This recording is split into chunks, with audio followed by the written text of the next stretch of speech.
Ang kanilang ginagasta bawat araw, Opo. merong range from 500 pesos to 4,000 pesos. Ayun, oo. So, gagasta sila. Noong una, medyo nagtitipid eh. Kasi 500 pesos lang. Ngayon, mga cheap naman itong mga ito eh. Manlilin lang ka lang, galingan mo na, di ba? Oo naman, oo. Ngayon, siguro naisip nila, teka, baka kailangan nating pag-ibayuhin. Binuboost so, na gusto, umaabot no? hanggang 4,000. Binuboost nga sila. Opo. Ang tinatarget nilang audience hanggang 1 million. 1 million users or more. Oo. Yes po, oo. So, ang gastos nila, sa loob ng isang buwan, umaabot ng between 20 to 30,000 pesos. Kasama yung boosting din. Nakaw, yari ka ngayon. Ikaw, oo, ikaw na gumagawa ng fake news. Yari ka kay Senator Rodante Marcoleta. Yan ang pag-uusapan natin kung sino itong tao na ito. Itong makapalang muka, gumagawa ng mga balitang hindi totoo para kumita. Yan naman talaga ang trend ngayon. Lalo na pag mayroong nagbibigay sa'yo ng ganon, yan ang gagawin nila. Kagaya ng mga iba't ibang vloggers na noon ay mga pro Duterte, tapos nung tumagal na, bumaliktad na. Marami yung mga ganyan. Pero hindi yan ang pag-uusapan natin. Ang pag-uusapan natin dito, itong sino nga ba ito? Sino itong sinasabi ni Senator Rodante Marcoleta na gumagawa ng fake news? Pati siya na biktima. Yan ang pag-uusapan natin sa video na ito. Pero syempre, bago tayo magsimula rito, mayroon tayong bisita. Panoorin natin kung ano sinasabi nito kasi mayroon na siyang isang shoutout. Eto na, pasok! Shout out to all subscribers of Pilipinas Ano Na. Yo, maraming salamat boss sa pag-shoutout mo sa ating mga subscribers, syempre sa ating mga viewers, mga silent viewers, at syempre pa yung ating mga commenters dyan. Maraming salamat po sa patuloy na pagtangkilik ninyo dito sa ating munting channel, ang Pilipinas Ano Na. Kaya nga tayo nagtatanong dito kung ano na nga ba ang nangyayari sa Pilipinas? Ano na nga ba ang nangyayari sa ating bansa? Di ba? Tama-tama ito. Ito ang pag-uusapan natin ngayon. Bago natin makalimutan at bago tayo magsimula dito sa ating programa, ay nais ko lang po bumati sa ating tagapamahalang pangkalahatan. Birthday niya po kahapon. Happy birthday po sa ating tagapamahalang pangkalahatan, ang kapatid na Eduardo V. Manalo. Maraming salamat po sa patuloy na patnubay ninyo, sa paggabay ninyo sa buong iglesia. Sa Diyos po ang kapurihan, tuloy-tuloy tayo rito. Mas maganda, bago natin panoorin ang video, magbigay muna tayo ng babala dito sa mga ob-ob na mga gumagawa ng mga fake news. Ito yung babala na hindi asawa ni Babalo. Mamaya malalaman natin kung sino at syempre, bibigyan natin ng malupitang reaksyon. Kaya kayo na mga ob-ob na mga vloggers na gumagawa ng fake news, mag-iingat kayo kasi hindi lahat ng tao ay okay lang sa kanila. Kagaya nito, si Senator Rodante Marcoleta, may kalalagyan kayo. Paano ko nasabi? Panoorin natin ang video. Hapon din. Ito yung pinakahuling ginagawa nila para i-discredit nila si Gutesa. Opo. Okay. Merong post sa isang page na kung tawagin ay Kabayan Patrol. Naku, oo. Sinirculate ito across social media. Ito yung nakalagay na post. Na, kung pwede na si Direk. Ayan. Ayan, sinasabi niya, Orly Gutesa breaks silence. Pinilit lang ako nila Defensor at Marcoleta. Aha. Isip-isipin mo yan, Jen. Gutesa admitted that he was forced to sign a fake affidavit against Speaker Romualdez out of fear and pressure. Ito, nakuha na namin kung sino yung gumawa nito eh. Yung page po mismo. Yung Opo. page na ito, ang ginagamit niya dyan ay mga troll farms, ha? Makikita mo na troll farms kasi pinakita nila rito, ang mga accounts ay Vietnamese eh. Ganun po? May Vietnamese accounts, karamihan ha. Oo. So kung halimbawa sa 1,500 Vietnamese at yung iba pa Arabic accounts. Para kunwari, maraming sumusuporta. Marami nag-suporta at kumukomment. Opo. Oo, ha. Ngayon, ibalik nga natin doon para makita natin. Kung makikita mo doon sa bandang ibaba, right Opo, side, opo. nakalagay Kabayan Patrol. Kabayan Patrol, yes po. So parang ginamit pa yung logo nung TV station, opo, oo. isang TV station para magmukhang totoo. So nakikita nyo ngayon kung ano ang kanilang pakay. Opo. Gumagawa ng isang bagay na hindi totoo. Pinilit namin ni Mike Defensor si Gutesa para gumawa ng isang salaysay. Yan ho lumilitaw dyan. O isang bagay na kabaligtaran. Ngayon, anong pakay ng mga... Hindi lang ito dyan, ha? Opo. Kasi, kung punta tayo sa pangalawang slide dyan. Yan. Ayan. May requirements ang Meta kasi dyan, yung Facebook, na bago ka makapag-publish ng ads, kailangan meron kang makikitang meron silang mobile number, no? Yes po. Oho, para magbabayad. Pinacheck ko yung mobile number. Ito ay nakarehistro sa isang tao na nagngangalang Luis Orbon.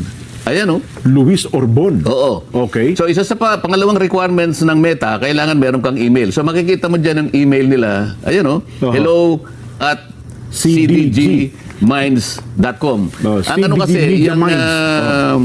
yung ginagamit nila ay CDG. Yung advertiser is CDG Media Minds. Yes. Ayan, makikita mo, no? Oho.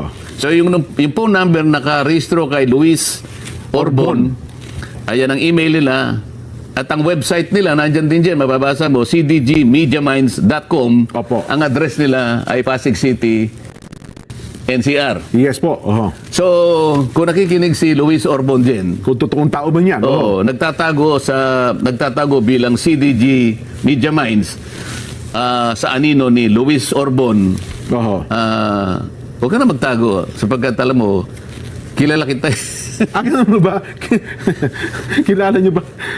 Masyado namang babaw ang pagtatago kasi nila eh. Halatang halata. Akala ba ganun nila? mo ba? Oo. Alam mo, Luis Orbon,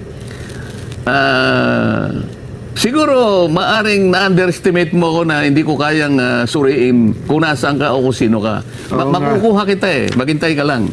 Oho. Kasi akala niyo hindi kayo marunong sa computer, Sen, at saka hindi kayo marunong sa social media, eh, no? Hindi nga ako marunong, pero may pamamaraan naman. Ayan, tama po kayo. May pamamaraan tayo dyan, di ba?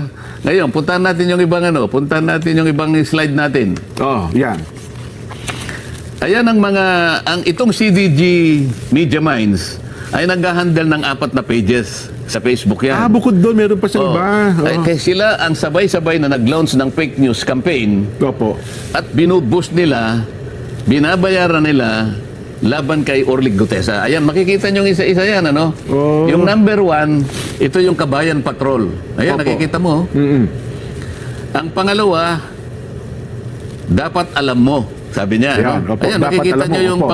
yung kanilang post. Ayan, no? Yung pangatlo, Balita on the go. Ayan. Ayan, opo. Yung pang-apat, Chiefs of Staff. Chiefs of staff. So Opo. ito ay puro fake news campaign. Okay. Anong pakay ng mga taong bakit sila gagawa ng ganito? Ito yung sinasabi ko sa iyo na pangalawa na undermining the whistleblower. The whistleblower. So Opo. lahat ng kaparaanan gagawin para pagtakpan, para ilihis, para iligaw ang mamamayan. Oho. Ang mga taong ito ay ang kanilang maaring pakinabang dito ay yung taong pinagsisilbihan nila.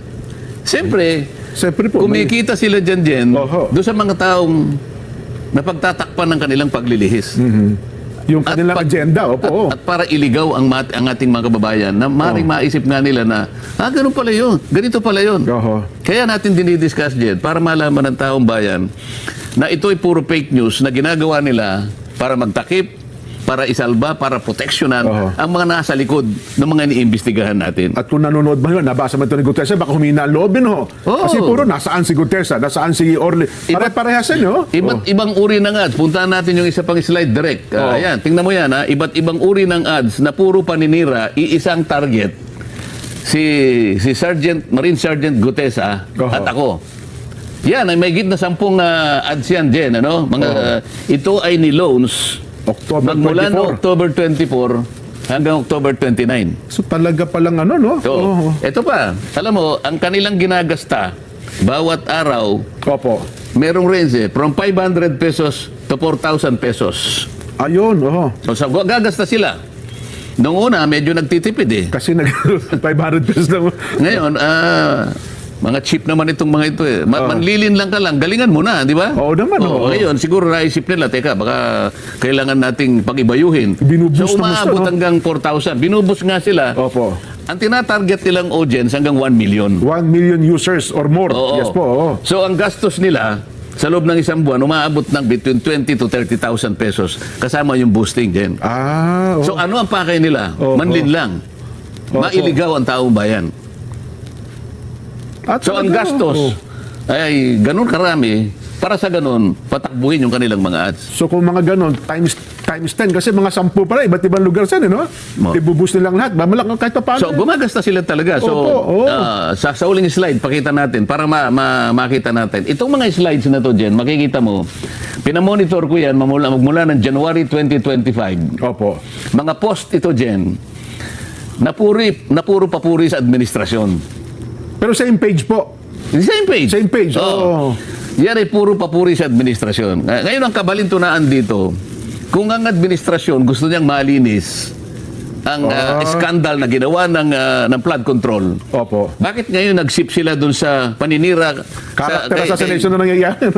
sa investigasyon na ginagamit namin para tukuyin natin sino ba talaga ang mga tao, malalaking tao na nasa likod ng mga pangyayaring ito. Opo. Kung maka-administrasyon kayo, bakit taliwas ang ginagawa nyo ngayon?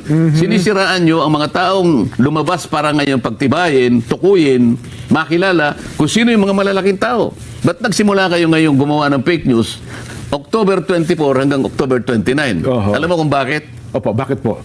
Sapagkat merong nagbabanta na itutuloy ang Blue Ribbon Committee itong Nobyembre.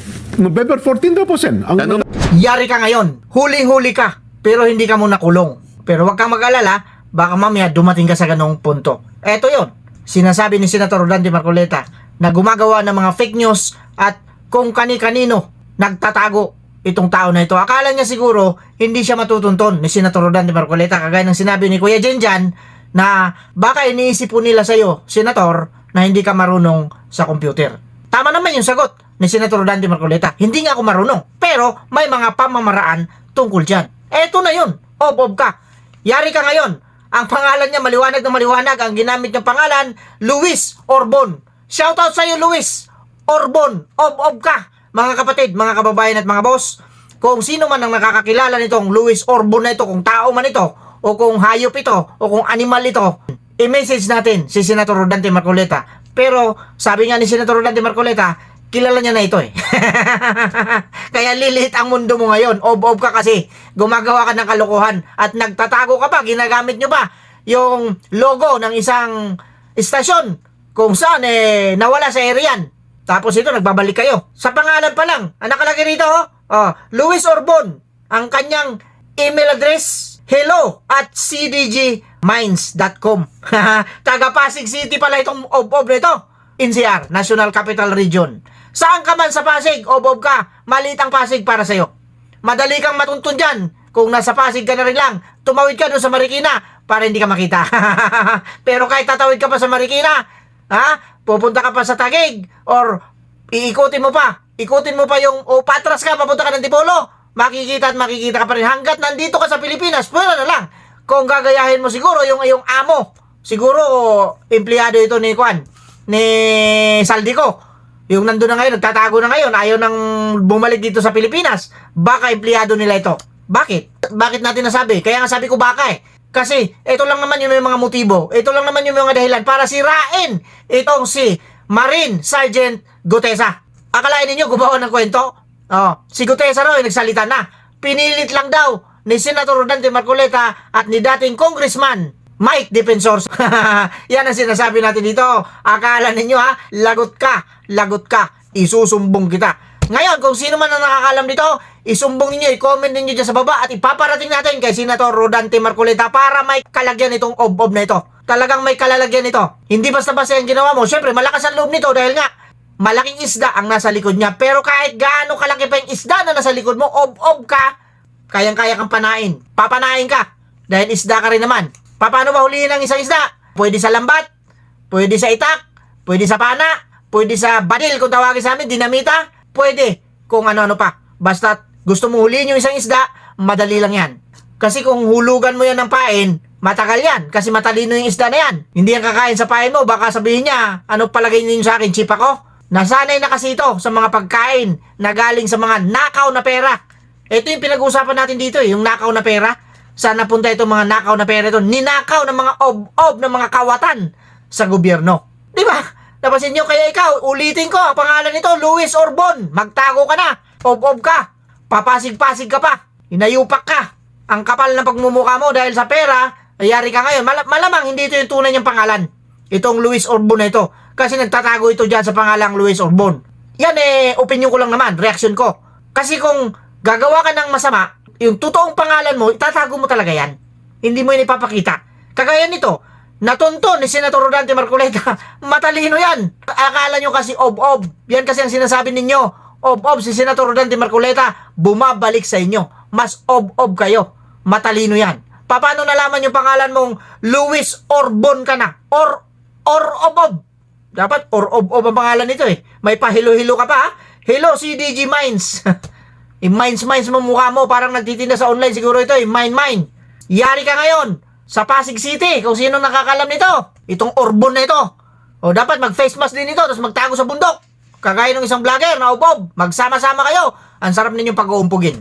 Yan ang sinasabi natin dito. Huwag kasi kayo gagawa ng kalokohan para hindi bumalik sa inyo. Yung ginawa ninyong kalokohan, pag bumalik sa inyo, akalain ninyo, yung mga ano niya, yung mga nagko-comment niya, mga taga-ibang bansa, mga alien, kagaya niya rin. Para sabihin, kalat na talaga yung kanilang page. Anong pangalan ng page niya? Ito pangalan, Kabayan Patrol. Parang katol lang Tunog katol. Pero wala na tayong magawa, tapos na ito. Kaya babakbakan natin itong Luis Orbon, ob-ob ka. Yari ka ngayon. Makukuha ka rin ni Senator Rodante Marcoleta kagaya ng sinabi niya. Luis Orbon, o kung sino man, mga kapatid, mga kababayan at mga boss, kung sinong nakakalam nito, i-comment ninyo sa baba at ipapadala natin kay Senator Rodante Marcoleta. Sana po na high blood din kayo sa video na ito, lalong-lalo na dito sa Luis Orbon na ito. Ob-ob ka. Yan ang sinasabi ko sa inyo. Ob-ob kayo. Hindi lang naman mag-isa ito, sigurado maraming kasama ito. Kasi pag pera, mukhang pera talaga itong mga ito.